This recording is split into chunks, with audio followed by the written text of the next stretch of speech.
បងប្អូននេះគឺជារបៀបបំពងមន់បាទបំពងសាច់មន់ទាំងមូលបងប្អូនបាទហ្នឹងហើយគឺមុនដំបូងយើងយកខ្ទះហើយយកកញ្ច្រានហ្គាសមកខ្ញុំប្រើកញ្ច្រានហ្គាសបងប្អូនទាំងគ្នាហើយសាច់មន់ហ្នឹងគឺយើងមានប្រឡាក់គ្រឿងអីថែមបន្តិចបន្តួចទៅណាដូចជាមានរ៉េឌីមានប៊ីចេងដាក់បន្តិចទៅបាទហើយយើងច្របល់ទៅចូលគ្នាទៅបាទពីហើយក៏យើងដាក់ខ្លាញ់ឲ្យក្តៅហើយយើងទម្លាក់យើងបងផ្លូវមន់ចូលទៅបាទបងសាច់មន់នឹងចូលទៅទាំងមូលបាទជាត្រៃហ្នឹងហើយសាច់មន់ហ្នឹងគឺយើងមិនដាក់ទាំងមូលទេគឺយើង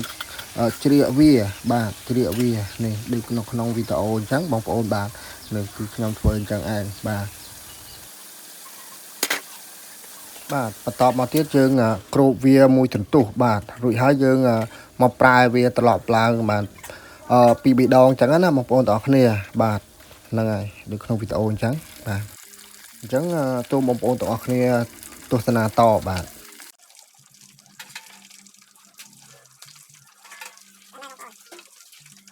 បាទត្រង់ចំណុចកន្លែងនេះគឺវាឆ្អិនហើយបាទព្រោះថាខ្ញុំមិន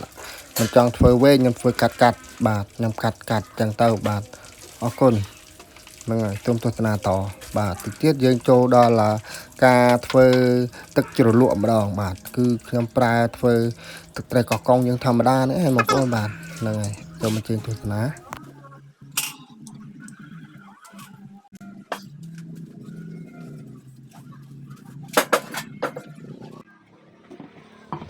បាទឥឡូវយើងចូលដល់ធ្វើទឹកជ្រលក់ម្ដងបាទបងប្អូនទាំងគ្នាបាទគឺយើងមានខ្ទឹមមានម្ទេសបាទហើយមានក្រូចឆ្មាបាទបងប្អូនទាំងគ្នាហើយនឹងទឹកត្រីបាទជាដំបូងនេះគឺយើងមានអីយើងបុកម្ទេសបុកខ្ទឹមបាទហើយនឹងដាក់ប៊ីចេងចូលទៅមកល្មមទៅបាទបងប្អូនទាំងគ្នាហើយក៏ដាក់ស្ករបាទស្ករកុំភ្លេចទឹកត្រីកោះកុងគឺត្រូវប្រើស្ករបាទនេះខ្ញុំដាក់ស្ករ2ស្លាបព្រាបាទមិនដល់2ស្លាបព្រាទេគឺកន្លះស្លាបព្រាប៉ុន្តែខ្ញុំដួសច្រើនដងអញ្ចឹងណាបងប្អូនទាំងគ្នាតែយើងតាមចំណង់ចំណូលចិត្តរបស់បងប្អូនទេបាទហ្នឹងហើយធ្វើឲ្យយើងភ្លក់តាមើលទៅយល់ល្អយើងកុំឲ្យដាក់ច្រើនពេកអីចាំពេលដែលយើងធ្វើរួចរាល់ហើយយើងភ្លក់វាម្ដងពីរដងទៀតថាតើវាមានរសជាតិដែលយើងពេញចិត្តឬអត់បាទអញ្ចឹងគឺយើងថែមថយតាមនឹងបានងាយស្រួលយើងកែវាបានងាយស្រួលអញ្ចឹងណាបងប្អូនទាំងគ្នាបាទនេះគឺទឹកត្រីបាទបងប្អូនទាំងគ្នាហ្នឹងហើយរួចហើយក៏មានអីទេបងប្អូនទឹកត្រីកោះកុងខ្ញុំបើតែបងប្អូនមានជីវ៉ាន់សុយឬក៏មានអីចឹងបងប្អូនអាចដាក់ថែមចូលទៅឲ្យវាកាន់តែមានអាជីរសឈ្ងុយឆ្ងាញ់បាទអរគុណ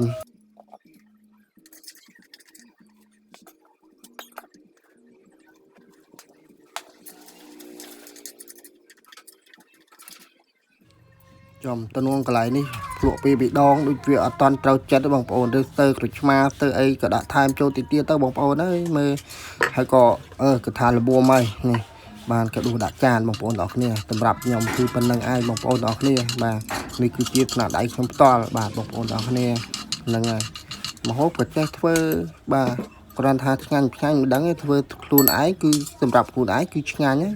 បើថាបងប្អូនទាំងគ្នាហូបអត់ដឹងថាឆ្ងាញ់ឬអត់ទេអាហ្នឹងបាទសម្រាប់ខ្ញុំធ្វើប៉ុណ្ណឹងងាប់ហើយថ្ងៃនេះហូបហើយផ្លូវមន់គឺឆ្អិនល្អណាស់បងប្អូនទាំងគ្នាបាទ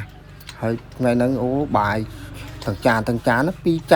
ចាន កន្លះបងប្អូនទាំងគ្នាខ្ញុំហូបច្រើនហ្នឹងហើយគាត់ថាហ្នឹងហើយវីដេអូខ្ញុំមានតែប៉ុណ្្នឹងហើយអរគុណច្រើនសូមបងប្អូនមានសុភមង្គលមានសេចក្តីសុខទាំងអស់គ្នាបាទជម្រាបលាបាយបាយ